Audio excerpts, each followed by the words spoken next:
Olá pessoal, agora nessa segunda parte do vídeo nós vamos discutir o Leviatã, a obra e o conceito. Onde o Hobbes queria chegar com isso e quais são suas características principais. Antes de mais nada, é importante começar mencionando o que é esse Leviatã e de onde vem a referência mitológica trazida pelo autor. O Leviatã é mencionado na Bíblia. Existem várias passagens em que esse monstro é mencionado. Ele possui características diferentes em passagens distintas, mas essa aqui do livro de Jó é tida como uma das mais importantes porque ela é uma referência mais completa, mencionando quais são as características principais desse Leviatã. Vocês veem aí que a referência que está na tela mostra que esse animal ele é gigante, é um animal marinho que possui características monstruosas, ele é imenso, as pessoas perdem a coragem ao vê-lo, elas desmaiam de medo. Não há nada nesse mundo que se compare com ele, então nós estamos falando aqui de uma criatura de um poder incomensurável.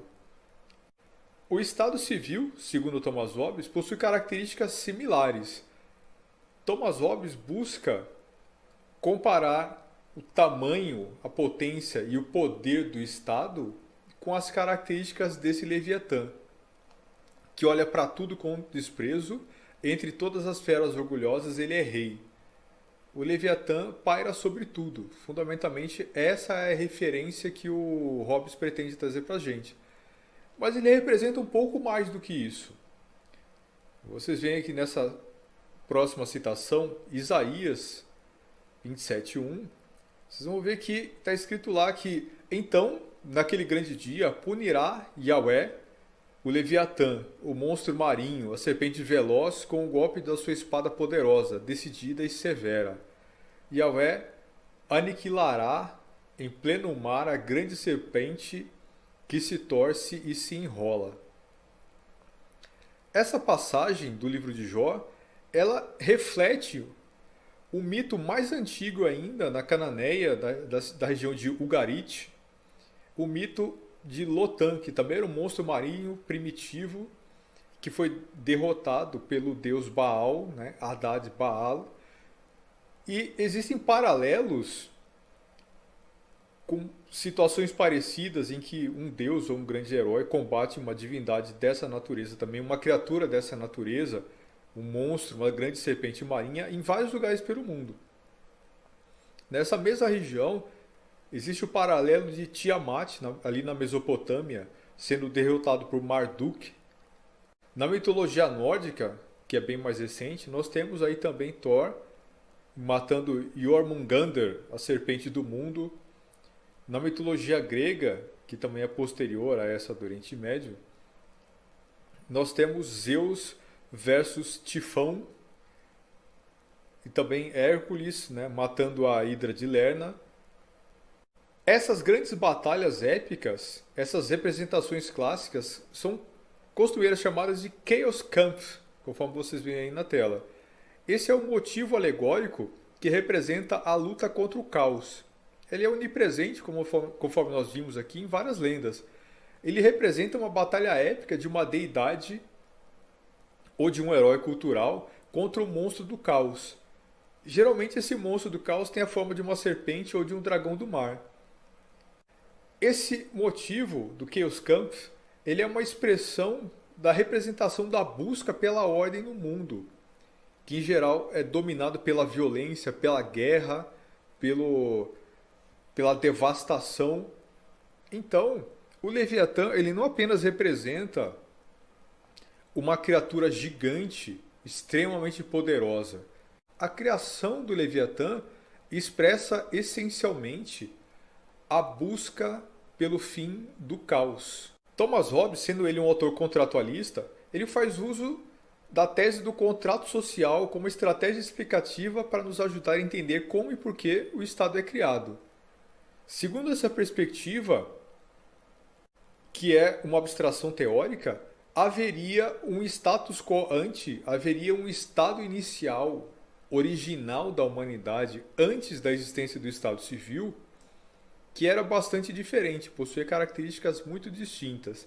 Nesse estado original, que eles chamavam de estado de natureza, Segundo Thomas Hobbes, o homem viveria no seu estado natural, sendo ele dotado de uma natureza humana profundamente maligna. Do ponto de vista hobbesiano, o homem é o lobo do homem. E nesse estado de natureza, o homem é uma fera. Lá, não há noção de eu e tu, não há família, não há noção de certo e errado. Em função disso, não há propriedade, não há sociedade, não há justiça nem injustiça. Essas coisas são impossíveis de ser obtidas. Se o homem não consegue conviver de uma forma minimamente pacífica, já que a sua natureza é bestial, não é possível ter propriedade, não é possível que haja sociedade. Nesse estado, o homem se move pelo direito natural. Ele possui liberdade plena, já que não há impedimento para a vontade do indivíduo, e vive em igualdade plena, pois todos têm direito a tudo o que quiserem. Isso leva a uma situação de conflito necessariamente, porque o único obstáculo a esse homem totalmente livre e possuidor de direito a tudo é outro homem igualmente livre, também possuidor de direito a tudo. Significa que todas as pessoas podem tudo num contexto em que necessariamente esses direitos vão colidir. Se todos podem tudo e a natureza desses homens é maligna, como seria possível que alguém pudesse possuir qualquer coisa? Ninguém pode possuir nada, porque não há nenhuma garantia a isso. A única garantia que eu tenho em relação às coisas que eu possuo é a minha própria força. E todas as outras pessoas do mundo vão tentar tomar aquilo que é meu.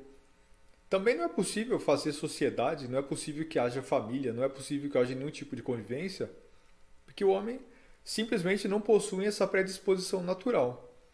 E nada daquilo que for feito nesse estado será considerado errado porque não há nenhuma lei que proíba. Se todo mundo tem direito a tudo, tudo aquilo que for feito está justificado. Nada é justo ou injusto. Essas são categorias que não se aplicam. Na perspectiva hobbesiana, os homens se opõem uns aos outros porque eles não são animais sociáveis. Ao descrever a natureza humana, Hobbes afirma que o homem promove a guerra, só encontra prazer naquilo que o promove, a pretensa sabedoria leva ao constante conflito, o homem semeia o descontentamento com a palavra, quanto mais se sente seguro, mais ele contesta, e o acordo entre os homens ele é sempre artificial, pois ele só se mantém pela força da espada. Então, obviamente, esse estado de natureza não é conveniente para a vida humana. Vejo que mesmo nessa descrição que o Hobbes faz sobre natureza humana, existe uma série de elementos que o homem é incapaz de atingir vivendo nesse estado natural. Nesse estado natural, a vida é absolutamente empobrecida. Nada se cria, é impossível construir qualquer coisa. Os homens não podem gerar riqueza porque eles estarão ocupados o tempo todo atacando uns aos outros ou se defendendo de ataques. Não há limites, e por isso não há noção de certo e errado, mas há regras. E a regra que existe nesse estado de natureza é o direito natural. Esse direito natural é interpretado e extraído a partir de uma observação da natureza. Conforme nós já vimos, ele é a liberdade absoluta para usar todos os meios disponíveis para alcançar os objetivos individuais. Há também nesse estado a lei natural, que é a regra geral ditada pela razão, que é o que leva, por exemplo, a que os homens tentem preservar a própria vida. Ou seja, os homens têm um direito emanado da natureza, que é o direito a tudo.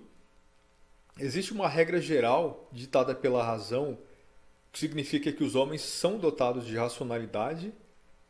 Eles buscarão, por mais que a natureza humana seja maligna, preservar a própria vida, atingir o mínimo possível de paz para buscar isso. E em função dessa postura racional, eles chegam à conclusão de que a única forma de colocar fim à guerra de todos contra todos é renunciar ao seu direito de natureza em favor da paz. Todos renunciam de forma absoluta e simultânea ao uso individual da violência e cedem sua soberania a uma pessoa artificial criada exatamente no momento do pacto e que não está submetida a ele e que foi criada com a função de representar e expressar todo o poder, a soberania e a liberdade natural das pessoas que compõem esse pacto. O Leviatã é criado dessa forma, representando de forma absoluta a soberania de todas as outras pessoas, porque essa seria a única maneira possível de colocar fim à violência, à guerra de todos contra todos. O homem é absolutamente incapaz de viver em paz sem ser forçado a isso. Esse pacto social é um pacto entre iguais, porque ele foi firmado entre homens totalmente livres e totalmente iguais em direito. Mas ele é um pacto de submissão, porque todos concordam em se submeter ao Leviatã como forma de conseguir a paz. O soberano, portanto, que expressa o poder do Leviatã, ele está fora do pacto e ele é o representante da multidão de soberanias reunidas. Ele é o ator do pacto que representa um papel, o papel de Leviatã. Por não ter feito parte do pacto, ele não está sujeito às leis que o pacto criou, somente às leis da natureza. O soberano, portanto, nunca é injusto, porque a categoria de justiça não se aplica a ele. O Leviatã cria as leis civis a partir do momento que ele foi criado, porque ele expressa a organização social e política que nós viríamos a chamar de Estado. O Pacto Social cria não apenas o Estado, mas também a sociedade. Em função das garantias e da ordem surgidas a partir do seu advento, também a família, também a propriedade, também todos os elementos da vida em sociedade surgem.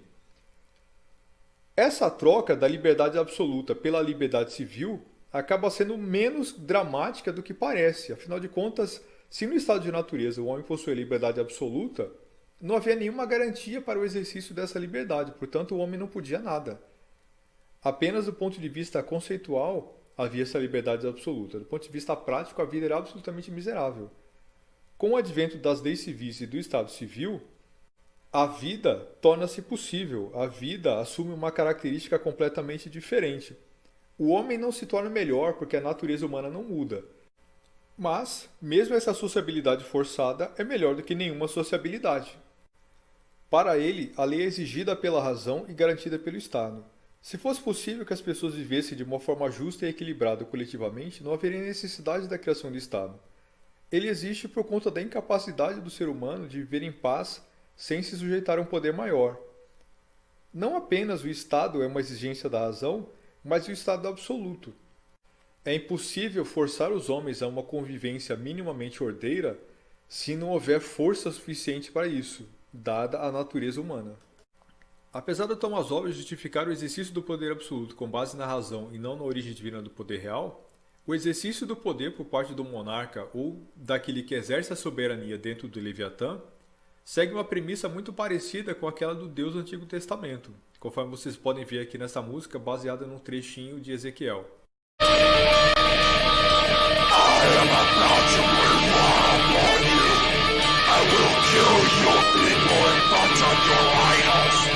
The place will be littered with corpses, and you will know that I am the Lord.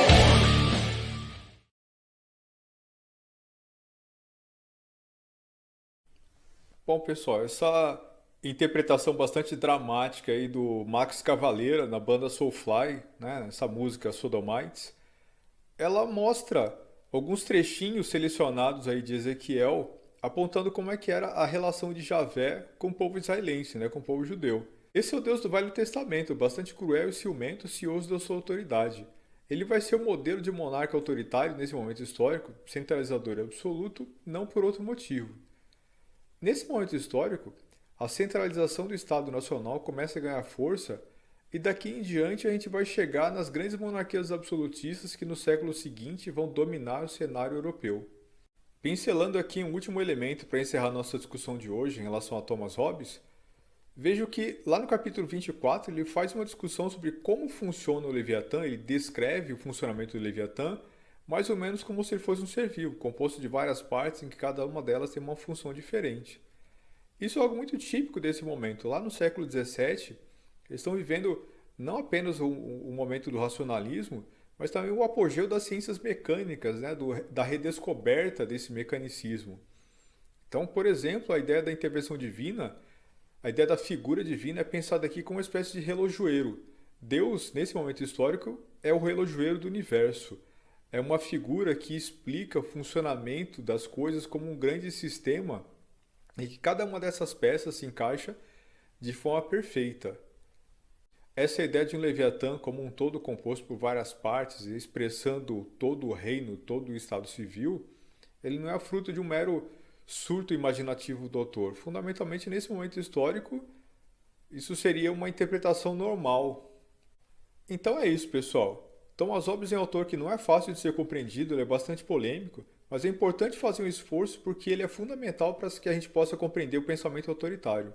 Espero que vocês tenham gostado do vídeo, não esqueçam de comentar, façam aí as suas considerações, tirem as suas dúvidas, isso é muito importante para eu saber como é que vocês estão reagindo a esses vídeos. Ok? Obrigado por terem assistido.